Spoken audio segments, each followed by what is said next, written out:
Hello and welcome to In Depth. I'm your host, Saja Takache. The largest Christian city in Iraq, Caracas, has just been overrun by ISIS, forcing all 50,000 residents to flee their ancestral home. Nearby, Turkmen and Shiite towns have suffered the same fate. These latest developments mirror the horrific fall of Sinjar just a few days ago.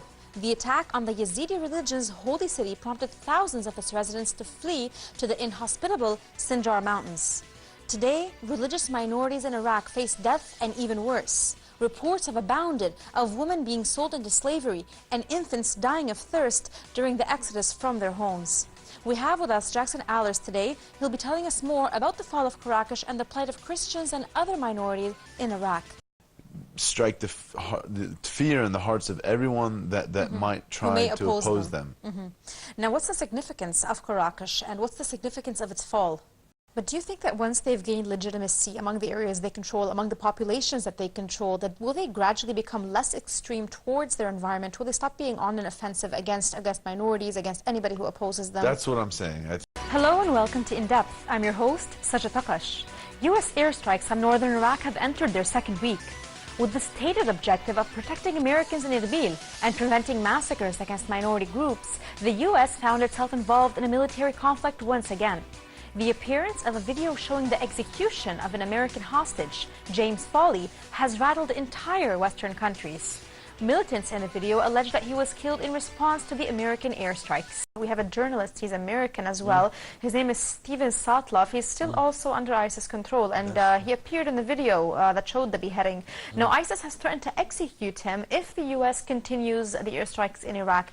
Do you think this is likely to stop the Americans from continuing the airstrikes? I don't think so. Hello and welcome to In Depth. I'm your host, Saja Takache.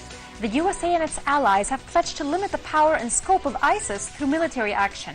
This promise seems to ring hollow among many observers, who point to the continued funding of extremist groups stemming from the Gulf. Turkey, a key U.S. ally, has taken limited steps to stop the movement of radicals through its porous border with Syria, but larger and more concrete action do seem to be limited. Today we have with us Mr. Mohammed Abed, a political analyst, and we'll be discussing the seriousness of American pledges to truly confront ISIS. We've seen two journalists in the last 2 weeks, these are American journalists, being beheaded. We've seen countless threats to attack the states, to attack Western targets, to attack Europe and Britain. Do you think that we're going to see any attacks on the West soon? And do you think that there will be a decision from the West to confront ISIS before or after any such attacks? To see what ISIS does, or to evaluate what ISIS does, or whether or not they are out of the control of the West, out of the control of Western intelligence agencies, you need to see what is going to be the result of such attacks, or who is ultimately benefiting from any attack, be it in the Middle East or be it on Western targets. There was also a website, Gaza's Children. It showed a picture of every single child in Gaza under 16 who was killed in the current Israeli aggression. I agree with you. It's very important to start looking at these numbers as human beings. These are not just numbers that you see in the Western press being treated as though they are less significant. The role of the media, of course, is huge in any kind of victory, and it's something that we should bring with us from this victory. Mr. Moghrabi, what do you think will be the effect of the opening of the Rafah crossing right now on the Gaza Strip? Viewers, thank you very much for watching. We're going to see you very soon.